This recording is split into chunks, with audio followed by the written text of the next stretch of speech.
Hello everyone, welcome to sqadia.com. My name is Saima Mushtaq and our today's lecture topic of ENT is deaf child.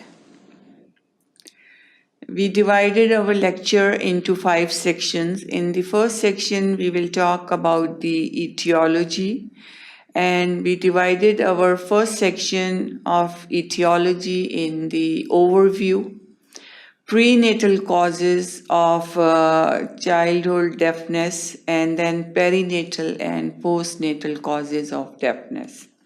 Then in the second section, we will talk about the evaluation of deaf child, and we will talk about finding the cause of deafness, risk factor for hearing loss, and then assessment of hearing in infants and children.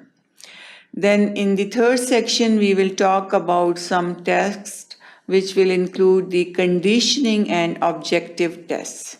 And in this section, we will talk about the tests like visual reinforcement audiometry, then play and speech audiometry, and then some objective tests.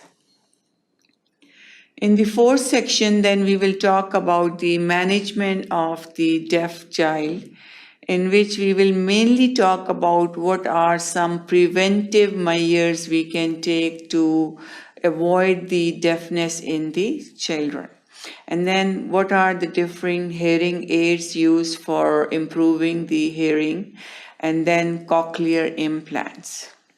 Then in the fifth and final section, we will talk about the education of deaf child, development of speech and language, education of deaf child, and then also about the vocational guidance of the deaf child.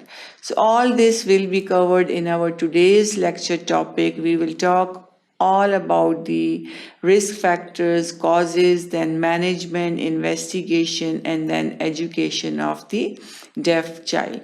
So to learn more about this topic, keep watching sqadia.com.